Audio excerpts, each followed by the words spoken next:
this world, changing your mindset. Good to have you today on the Venice World Show. Today on the show, we'll have a big fish we'll be talking to in the issue of national issue today in our nation. And it's no other person than the Honorable Minister of State Budget and Planning, Prince Clem Agba. Join me to welcome the Honorable Minister himself to Venice World Show today. My Minister, good to have you on Venice World. Okay. One of the ministry's mandates is to determine and advise the government of the Federation on matters relating to national development.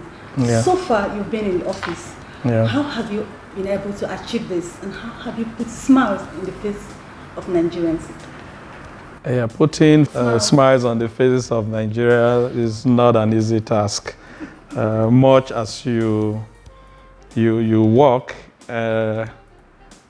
sometimes people do not appreciate the enormity of the work that is involved because they forget that there is what you call a gestation period. You know, when you plant, you have to weed, you have to water, you have to nurture, and then it takes time before you harvest. And it's also same with human beings. When you get married and you want to procreate, it takes time. There's a 9 months gestation period. And that of the economy cannot be otherwise. It's not that once you put in something today, the output comes out the next day. So our responsibility is to develop plans for the country. Yeah, and in doing that, it's not for an individual like myself to sit and say, I put a total plan for the country. It requires a whole lot of effort, bringing in a lot of people together. Currently, we have 2 plans that are running. We have the Economic Recovery and Growth Plan 2017 to 2020. That expires December 31st, 2020. We also have the Nigerian Vision 2020, which again expires December 31st, 2020. So we have started the process of having a successor plan. But in between this, the nation and indeed the world was faced with the issues of COVID-19. Exactly. And those were things that were not planned for. Yeah. And there were worldwide shutdowns of businesses and manufacturing concerns. And that also had its effect on Nigeria. I want to ask about this NCC working group. Are you actually getting them from the NCC states of the Federation or what? What we are developing is a Federation national plan, not a federal government of Nigeria national plan. And that's why first we said it's going to be driven by the organized private sector. And that is why Atedo Peterside is there as chair. And then we will have government to enable the process, provide the logistics, provide the data, the financing is government and all of that, and do the coordination of it all. There are agencies that need to provide information. Nigerian Bureau of Statistics, for instance, the Debt Management Office, it's involved, Office of the Accountant General of the Federation, the Director General of the Budget Office, Director General of the Nigerian Economic Research Institute in Ibadan, NISA. So there are a whole lot of people, both from government and outside, that are involved. We have professors from universities involved. We have the organized private sector fully playing their roles, MAN, NASIMA, the rest of them. We've taken care of the various diversities in the country to ensure that the various stakeholders in the country agree as to what the plan is. That way, it becomes easier to implement.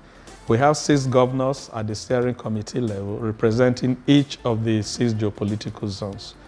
We have 2 members from each of the 36 states in the 26 technical working group, because we cannot, if we are making a plan, it's not just going to be implemented at the federal level.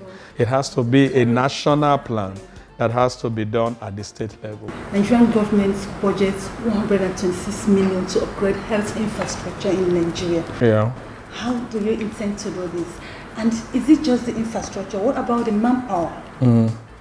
Okay, first and foremost, the Constitution places some responsibility on the federal government and some on the state government, especially the primary health care is the responsibility of the subnationals.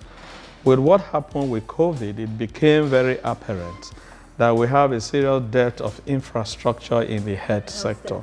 So what we are trying to do is how to build resilience in that sector.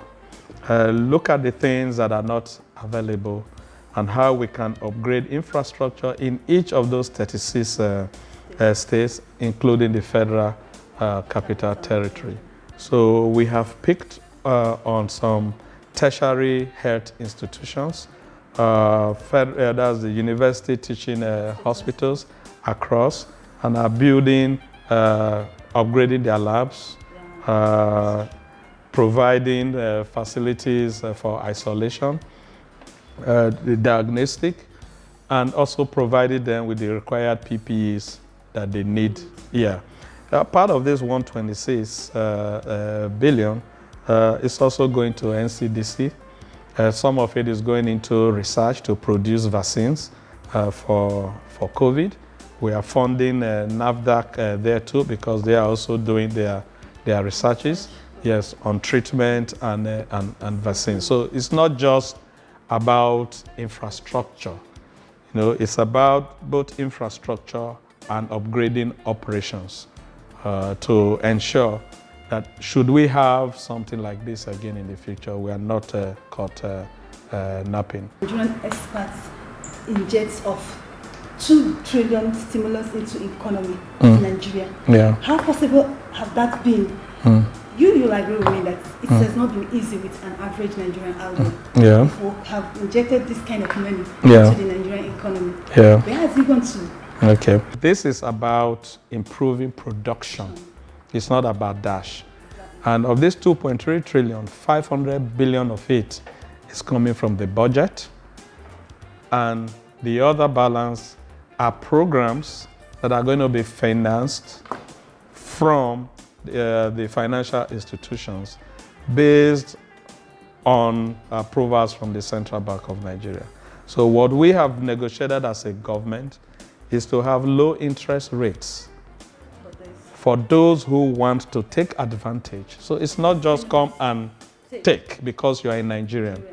Because you are a Nigerian, you qualify, you apply, you state what you want to use it for, it is analyzed. But the conditionalities for it have been reduced, unlike the normal bank commercial loans that you would take. So we've negotiated 5% interest rates for these facilities. So it's not a dash that we're giving out. From the 500 billion, we just talked about 126 billion of it going into building resilience in the health sector. There is 60 billion of it going into maintenance of roads across the country, roads and bridges across the country. There is a 34 billion of it going into rural roads, especially around the agro corridors. And the whole essence of that is to ensure that food that is produced gets to the market. Because currently about 40 to 60% of what is produced gets wasted, doesn't get to the market. So the post-harvest loss rate is too high. And so we want to build those infrastructures to also attract value chain companies around those corridors, so they can build storage facilities, processing facilities, and can even set up a buyer's market to receive these items and ensure that they get to the market. Could you explain in a layman language for my viewers who want to apply and how they can access this fund? There are different programs run through different ministries. The Ministry of Industry, Trade and Investment has sent out a link giving the details for the MSME Survivor Fund and how you can apply and the conditions that you need to meet to access the funds. The CBN on its own has also released a link on details for applying. So if you are a small company, a micro company, you have opportunities. Yes. Some of it is even to help defray salaries for the very small companies. Yeah, you're right, because I heard you giving lecture in one of the teachers how they can access this fund too. Yeah. Could you talk to us about that? No, okay, first, some people believe that you should just share the money. Share the funds. You understand? But this is the time to pay back to those who have helped build the country. And so if we don't have your data, it becomes a problem for you to access the fund. Yeah, it becomes so. You find that those who pay their taxes, no matter how small it is, are already in the system, so it becomes a lot easier. But we're also using this as an opportunity to encourage others to engage, to come in and go through the process of registering. We get your biometrics, so if we are giving you money, we know who the money has been given to. Otherwise, the money will just go down the drain. Yeah. By paying your taxes, we'll have a good nation. Yeah. That both of us will benefit in. Well, it was nice talking with you, my honorable listener. But before I leave you, I want to ask you, do you actually have time to relax? In the last couple of days, I think I've been starting my work early and closing late, as late as 10:30 p.m., heading home. And then you get home, you still begin to have those calls. But I think that there is time for everything. There's time to work and time to play. This is the season for another budget preparation. And so one is involved in a lot of meetings because for the first time, we were able to move the budget cycle to January to December. So we are trying to ensure that we repeat that feat again by ensuring that the bill, the appropriation bill, gets to the National Assembly on time. My guest has been the Honorable Minister of State, Budget and National Planning, and we've been talking about so many things, about those who have been worried, tense about the national development. Remember, the Minister said that nothing works overnight. They are actually working. We should learn to appreciate their input in this national building. Remember, my Honorable Minister said, we should learn to pay our tax. If you don't pay your tax, Nigeria might not develop. For our national development, learn to pay your tax. Me too. I pay my tax. Do you pay your tax? That's what we'll be taking today on Bady's World. If you missed this interview, you can watch it online on www.badysworld.tv. That's what we'll be taking today on the show. Love you.